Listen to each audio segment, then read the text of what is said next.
refers to a predefined formal path of authority and communication in the order of the highest to the lowest. Scalar chain क्या है? तो एक pre defined system है authority और communication का, जैसे वो यूजुअली चलता है टॉप से बॉटम की तरफ. You have your CEO, then you have your managers and then you have your lower level. तो इसी अथॉरिटी के अंदर अंदर सब चलेंगे ऊपर से नीचे की तरफ. Okay, every individual in an organization follows this chain of authority for communication. ठीक है, orders are passed on from top to bottom. Alright, and suggestions are passed on in similar manner. उससे पहले centralization and decentralization. Centralization and decentralization refers to the consolidation of power and authority in one or few hands. Centralization क्या होता है कि whenever the power is resting at the hands of few people or one person, it is known as centralization. The middle and the lower level do not have any sort of power. Alright? In decentralization, power is divided at each level. So every level will have certain amount of power. So the power of decision making and other subsidiary powers remain exclusive to the top management of an organization. ठीक है, that is centralization. On the other hand, decentralization refers to the delegation of authority to more than one level, that is your middle and the bottom. The vital power remains with the center and the subsidiary powers are managed by the middle level and the bottom level management. If there are decisions to be made for the entire organization, those powers lie with the top management. Decisions regarding their department and the lower level remains with the middle level management. As per this principle, management must strike a balance between what areas to decentralize and what responsibilities can be retained with the top management. आपको पहले ही तय करना है कि कौन सी चीज़ें आप दूसरों को दे सकते हैं और कौन से पावर आपको खुद के पास ही रखने हैं. Then you have order.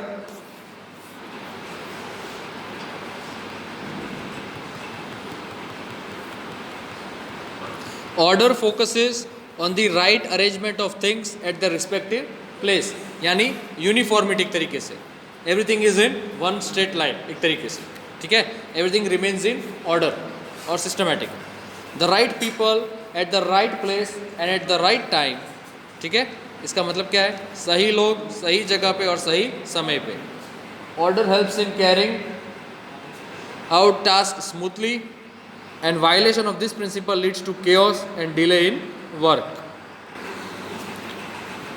Alright, orders क्या करते हैं या ऑर्डर क्या करता है? तो वो आपको आपका टास्क स्मूथली कैरी आउट करने के लिए एक सिस्टमेटिक ढंग से आप उसको पूरा कर पाएंगे.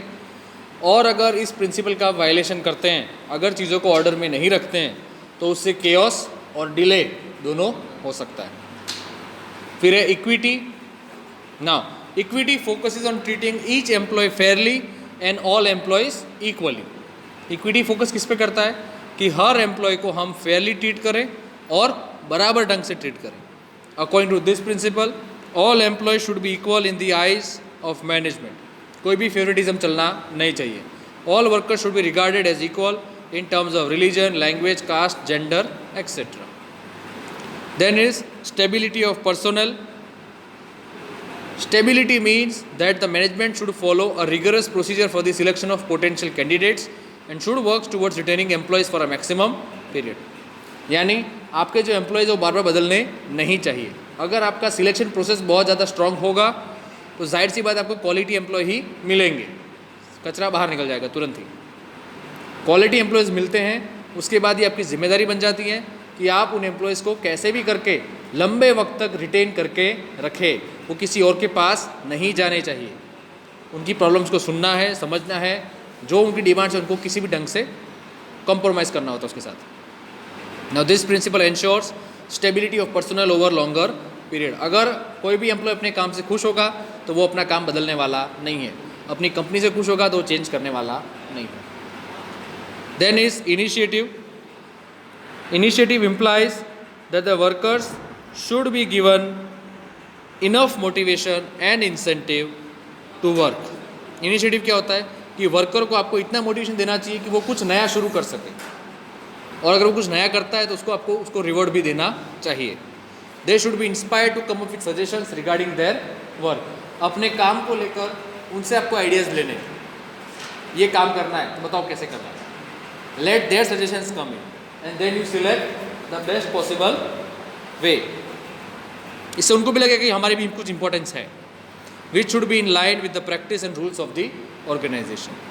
And then is aspirate decor. It is a concept. Aspirate decor. The P is silent here. Aspirate decor is a concept that recommends that all employees should work in unity with one another.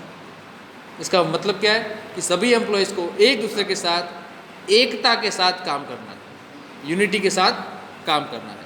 In other words, team spirit should be promoted by the managers and each employee should have a sense of his or her belongingness in the organization. जब तक team spirit नहीं आएगी तब तक आपके goals, ये सब सारी बातें बेकार है. You will have to first unite your employees and make sure they work together. Only then everything is done. Okay? And every employee should feel कि उसका भी रोल इस ऑर्गेनाइजेशन में बहुत ज़्यादा इंपॉर्टेंट रखता है. Okay?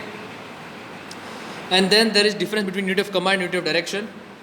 Okay, whatever we have read earlier, unity of command, unity of direction, ये उसका difference इसमें दिया गया है, which you can look at by yourself. Okay, and finally the last difference is between principles of Fayol and Taylor, which we have done in detail. तो ये उसका brief summary and में दिया गया है. This is for quick understanding of both of them. All right, so the lesson ends here.